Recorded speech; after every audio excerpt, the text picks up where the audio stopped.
sifat yang sama dengan darah kita dia. Hmm. Jadi ketika kita bubuhkan taruh si moksa atau didekatkan di bagian kulit kita, maka yang pertama kali merespon si moksa ini Ya. adalah darah kita.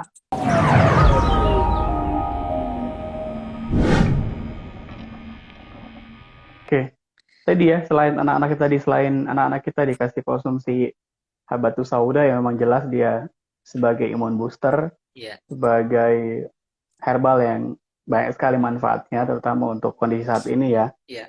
Apalagi kalau sudah kadung batuk. Kemudian kalau kita ngomongin dari perspektif sujok, Hmm. sujok bisa digunakan sebagai tindakan preventif, bukan cuma sebagai metode Ya. yang kita bisa gunakan untuk tindakan pengobatan gitu. Ya.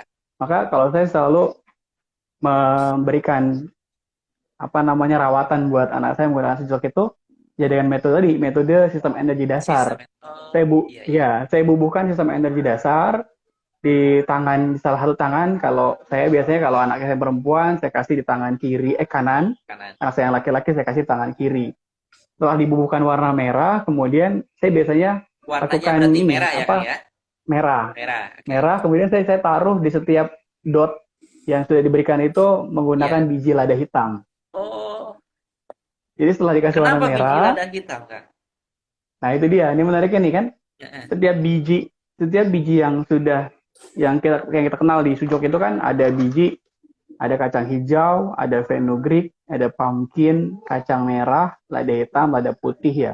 Iya, Ini sebenarnya bukan cuma kita lihat sebagai biji-bijian aja. persamaan persamaan bentuk atau biji-bijian aja, Iya. tapi ternyata biji-biji ini kan punya sifat netral dan Oh, sifat hangat. iya, iya, iya, iya. Misalnya kalau kita klasifikasi menjadi dua yin dan yang misalnya, kalau kelompok yang di biji itu yang pertama kita kita ambil fenugreek. Fenugreek itu masuk masuk ke biji yang sifatnya yang karena dia Aromatik. menyengat, Iya. aromatik menyengat dan cenderung hangat ya. Kemudian selain fenugreek kemudian lada hitam Mm-mm. juga masuk kategori yang hangat. Kemudian Hangat. lada putih itu dia hangat. Kemudian saya juga biasanya ada adas juga. Oh, ada. Adas juga saya pakai itu buat Ah, treatment sujok tuh. iya.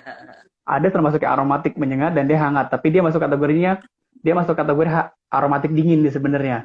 Hmm, Tapi kan ya ada adas apa adas itu kan jenisnya dia ya. aromatik dingin masuk kategorinya dingin. Jadi kalau semua biji yang saya pakai buat cocok tuh saya udah cobain, saya kunyah dulu, Ah, saya cobain, oh ini pedas hangat nih. iya, iya. Adas itu kan dia aromatik tapi ternyata dia pedas dingin. Dia Iya, maksudnya iya. dia aromatik dingin dia. Kemudian ada kacang-kacangan kayak kacang merah, kacang hijau, kemudian kacang kedelai, ya. Iya. Itu semuanya sifatnya netral.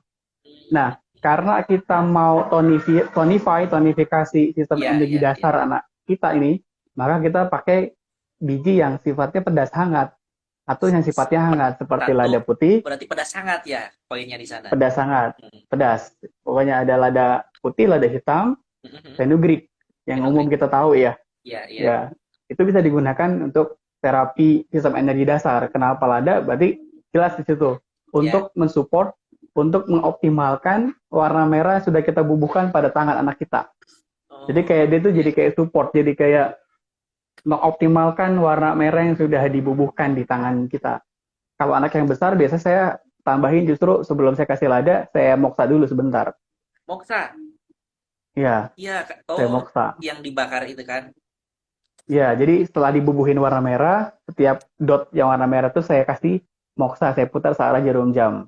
1 menit, 1 menit, 1 menit. Kalau dia 6 dot, 7 dot berarti 7 menit setiap Iya. saya lakukan treatment gitu. Tambahan untuk si sistem energi dasar yang sudah saya bubuhkan warna merah tadi gitu, Kang. Kadangkala suka sampai keringetan. Kenapa ya itu? Kalau kita pakai moksa itu kan saking menikmati gitu hangatnya gitu kan itu keringetan gitu dalam tubuh itu Ya, apalagi kalau karena dalam kondisi demam gitu ya. karena tadi kalau dikasih moksa, dibubuhkan moksa, sebenarnya moksa ini kan dia mempunyai kecenderungan sifat yang sama dengan darah kita dia. Hmm, Jadi ketika kita bubuhkan taruh si moksa atau didekatkan di bagian kulit kita, maka yang pertama kali merespon si moksa ini ya. adalah darah kita. Oh, iya, iya, iya. Jadi dia akan merespon karena apa? Dia mempunyai kecenderungan sifat yang sama dengan darah kita. Si zat yang dipakai di moksa itu itu ketika ditempelkan atau didekatkan ke kulit kita, maka kulit kita bukan cuma kulit yang merespon, tapi darah kita merespon. Maka Nah, kemudian darah menjadi cenderung lebih hangat dan keluar keringat gitu. oh, Maka bagus nih, jelas ya. Ini iya terutama iya. kalau memang keluhan-keluhannya sifatnya dia defisien, defisien yang Qi ya. Kalau Yang C. defisien yang Qi, kita pakai Moxa. Kalau dia udah excess yang Qi, ya nggak pakai Moxa. Tapi kita bisa pakai Moxa di bagian lain yang kita bisa support organ tersebut supaya tonify gitu, supaya menguat. Wah, jadi Jadi cara-cara sederhana ini insya Allah bisa jadi solusi mencegah kita khususnya nih sebagai orang tua dan anak-anak kita dari penyakit yang cenderung muncul atau cenderung datang, ya cenderung menjadi langganan di setiap musim gitu. eh,